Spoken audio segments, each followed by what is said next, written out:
अभिवादन मित्रहरू, सज्जनहरू, परमेश्वरको स्तुति होस्। तपाईको जीवनमा परमेश्वरको त्यो अपार अनुग्रह र शान्ति निरन्तर रहोस्।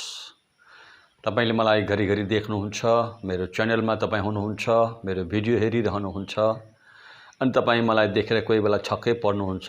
क्रिस्चियन पण्डित भन्नुहुन्छ, साधु गेरुवा वस्त्रमा पाइन्छ उहाँलाई, अनि निकै प्रश्न तपाईको मनमा हुन्छ। पक्का हो अनि स्वाभाविक हो। सज्जन, मैले मेरा उद्धारकर्ता येशू ख्रिस्टलाई भारतवर्षका ऋषि महर्षिहरूले तपस्या गरेर ठुलो बल लगाएर मुक्तिदाता खोजे, पाउनै सकेनन्। तर कतिले परमेश्वरको आज्ञा अनुसार उद्धारकर्तालाई खोज्दा उद्धारकर्ता येशू ख्रिस्ट प्रभु हाम्रो भारतवर्षका ऋषि महर्षिहरूका निम्ति प्रकट हुनुभयो।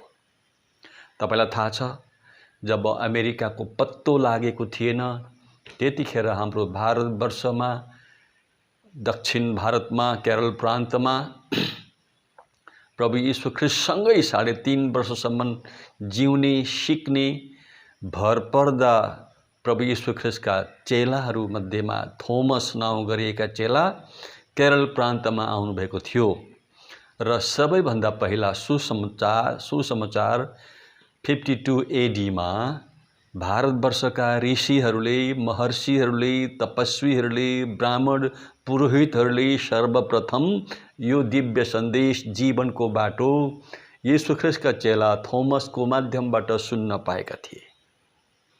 यस कारणले हाम्रो भारतवर्ष एउटा अति महान तीर्थभूमि हो।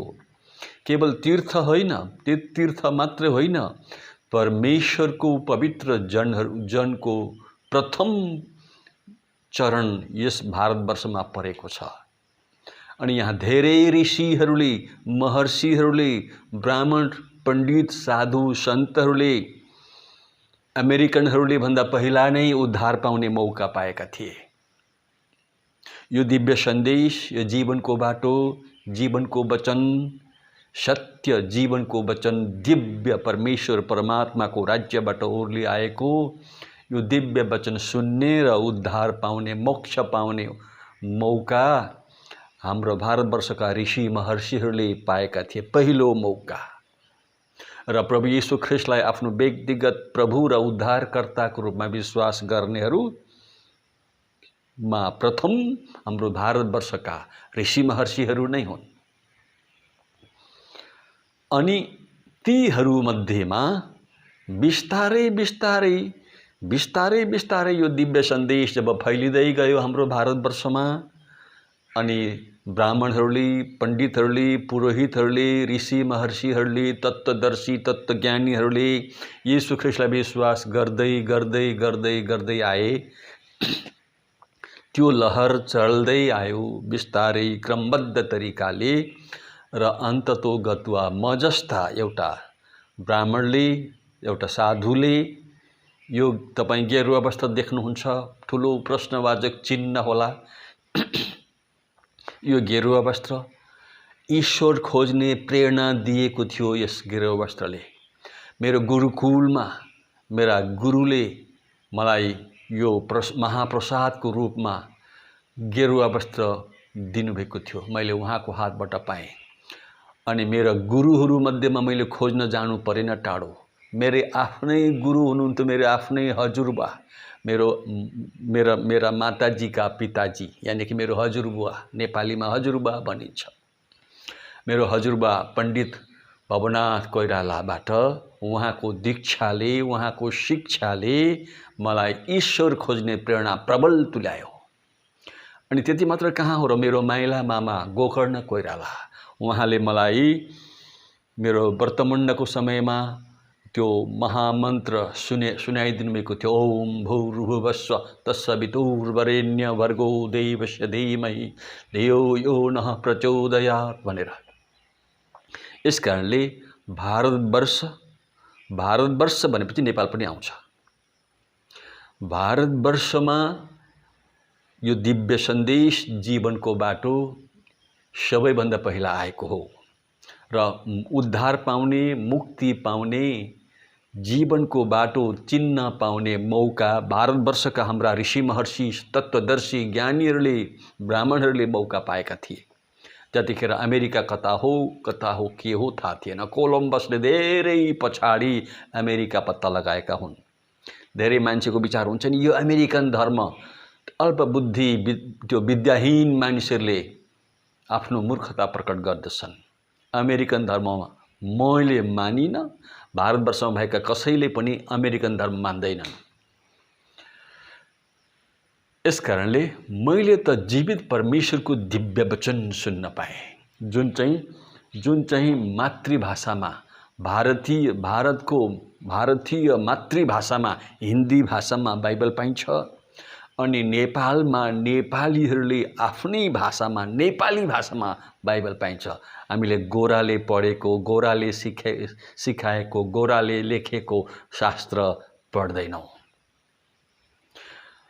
किनभने यो दिव्य वचन परमेश्वरको वचन जब गोराहरूलाई पत्तै थिएन, थाहै थिएन, त्यतिखेर हामी जस्ता व्यक्तिहरूले, तपाईँ जस्ता व्यक्तिहरूले सुन्ने मौका पाएका हुन्। यो कुरो तथ्य कुरा हो। मेरो हृदयभित्रको खुल्दुली अलिकति म तपाईलाई राख्न चाहन्छु। धेरै समय लिने छैन। आजको यो भिडियो जसले हेर्दै हुनुहुन्छ कृपया तपाईलाई यो असल लाग्छ भने आफ्ना मित्रहरूलाई शेयर गर्नुहोस्, कमेन्ट गर्नुहोस् मलाई।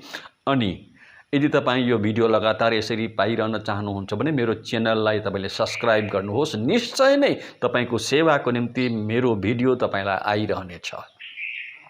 वेद प्रमाण्यम कस्यचित् कर्तिवाद स्नाने धर्मेच्छा जातिवादार्वलेप संत प्रारंभ पापहानाय चेति ध्वस्त प्रज्ञानाम पंचलिंगानि जाड्डे भनेर भन्दछ। अब यहाँ यी कुराले मलाई मर्म पारेको थियो, भित्रै म भित्र ठुलो खुल्दुली मचाएको थियो। अनि यही कुरा तपाईको बीचमा प्रस्तुत गरिरहेको छु छोटो समयमा। यसको अर्थ कहाँ लेखेको छ भन्नुहुन्छ भने यो चाहिँ प्रमाण वर्तिकामा लेखिएको छ। वेदहरू चिनाउने, वैदिक दर्शनभित्र ठुलो आस्था जगाउने यी साना साना पुस्तकहरू छन् जसले हामीलाई ईश्वर खोज्नको लागि प्रेरणा दिन्छ। अनि यी अत्यन्तै गम्भीर रहस्यको ज्ञाताहरू अथवा भयंकर विद्वान व्यक्तिहरूले लेखेका ग्रन्थहरूबाट मैले निकालेको छु। यहाँ याद गर्नुहोला यहाँ के लेखिएको छ। यी पाँचवटा कुराहरू छन् जुन चाहिँ मूर्खहरूले मात्रै मान्दछ भनेर भन्दछ है। पाँचवटा कुरा मूर्खहरूले मात्रै मान्दछन्। के मान्दछन् मूर्खहरूले भनेदेखि चाहिँ बुद्धिभन्दा धर्मशास्त्रलाई ठुलो मान्नेहरू मूर्खहरू हुन्। आफ्नो समझ र बुद्धिभन्दा धर्मशास्त्रलाई ठुलो मान्नेहरू। यसले गर्दाखेरि तपाईसित मानिससँग भएको बुद्धि चाहिँ धर्मशास्त्रभन्दा ठुलो होइन। धर्मशास्त्र कसैले खोजी गर्छ जो बुद्धिमान हो, यो कुरो बुझ्नुपर्ने हुन्छ। यसले गर्दाखेरि बुद्धिभन्दा माथि धर्म ग्रन्थहरूलाई राख्नु मूर्खता हो, 1 नम्बर। 2 नम्बरमा वेदले उल्लेख गरेको ईश्वरलाई सृष्टिकर्ता मान्नु अझ ठुलो मूर्खता हो। 3 नम्बर धर्म गर्दैछु भन्ने हृदय लिएर सधैँभरि स्नान गर्नु, तीर्थ जानु, गंगा स्नान गर्नु, यो चाहिँ धर्म गर्दैछु भन्ने उद्देश्यले, म नुहाउँदैछु मेरो शरीरको मैल सब शुद्ध गर्नको लागि भन्ने उद्देश्यले होइन। म नुहाउँदैछु, स्नान गर्दैछु, धर्म गर्दैछु भन्ने उद्देश्यले यस्ता गर्नेहरू, यस्तो मान्छेहरू मूर्ख हुन् भनेर शास्त्रले भन्दैछ। नम्बर 4 जन्मजात म चाहिँ माथिल्लो दर्जाको मान्छे हुँ भन्ने व्यक्तिहरू शास्त्रले भने अनुसार मूर्ख हुन्। किनभने जन्मनो जायते शूद्र संस्कारात् द्विज उच्यते वेदपाठात् भवेत् विप्र धर्म ब्रह्म जानाति ब्राह्मण भनेर भनेकै छ। भन्दा भन्दै पनि हामी त्यसै गर्छौं भने हामी कत्तिका मूर्ख हौं हामी आफै जानौं। अब अन्तमा 5औंमा पाप कटिनीका निम्ति शरीरलाई कष्ट दिने, तीर्थ गर्ने, तपस्या गर्ने, पाप कटिनीको लागि असल कर्म गरेर ईश्वर रिझाउन खोज्ने यो पनि डरलाग्दो मूर्खता हो। अनि यसरी मतिभ्रष्ट भएकाहरूको यो 5वटा लक्षणहरू हुन् भनेर भन्दछ। जब यी कुरा म पढ्थेँ भित्रभित्रै म व्याकुल हुन्थेँ। म पनि त्यसै गरिरहेको थिएँ। मेरा गुरुहरूले त्यसै गर्न सिकाए, मेरा गुरुहरू पनि त्यसै गरिरहेका छन्। भारतवर्षभरि भएका सम्पूर्ण ब्राह्मणवादले त्यस्तै गरिरहेको छ। अनि शास्त्रले त्यस्ताहरूलाई यी पट्ट मूर्खहरू भनेर भनिरहेको छ। सज्जनहरू, यस्तो मूर्खताको महाजालबाट म बाँच्न चाहन्थेँ, किनभने यो मेरो आफ्नो मनगढन्ती कुरा होइन। रूढिवाद र परम्पराले मानिसलाई डरलाग्दो महाजालभित्र बाँधेर राखेको छ। अनि यहाँबाट मानिस निस्कन चाहँदैन, किनभने उसलाई थाहा भइसकेको छ रूढिवादको महाजालबाट निस्कन सकिँदैन। अनि अब नजाने पनि, नबुझे पनि, थाहा नपाए पनि जस्तो पुर्खाहरूले गरे त्यसै गर्नै पर्छ भनेर त्यहाँ लागि परेका छन् मानिसहरू। त्यहाँबाट निस्कन पाइन्छ, निस्कने ठाउँ छ, उपाय छ भनेर कहिल्यै मानिसले खोजेनन्। यस कारणले सज्जनहरू हो, यो महाजाललाई हामीले घप्लक्कै अँगालो मारेर राख्यौँ। अब यो महाजालबाट बचाउनको लागि, महाजाललाई त्यो डरलाग्दो चेनलाई तोड्नको लागि परमेश्वरले आफ्नो प्रिय पुत्र येशू ख्रीष्टलाई पठाउनु भयो।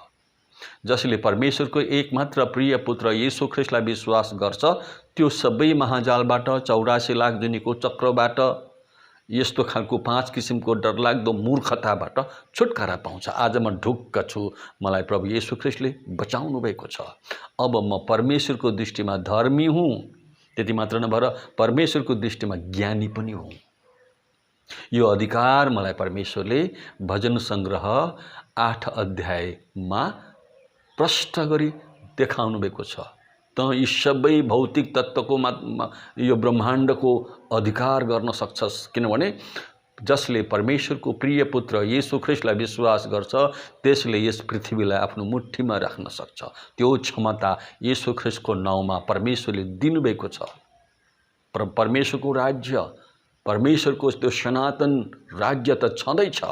यति मात्र नभएर पृथ्वीमा बाँचुन्जेली त्यो ठुलो अधिकार हामीले येशू नाउँमा पाएका छौँ। अब ती सबै डरलाग्दो महाजालबाट मैले छुटकारा पाएँ। हाम्रो भारतवर्षका मानिसहरूले छुटकारा पाइरहेका छन्। साधु सन्त, ब्राह्मण, पण्डित, पुरोहितहरू, ऋषि महर्षिहरूले छुटकारा पाइरहेका छन्। येशू तपाईँलाई धन्यवाद, तपाईँले मेरो विवेकलाई, समशक्तिलाई खोलिदिनु भयो भनेर उहाँ येशू ख्रीष्टलाई हृदयदेखि भजिरहेका छन्, पुजिरहेका छन्। परमेश्वरको राज्यका नागरिक भएर धन्य धन्य भइरहेका छन्।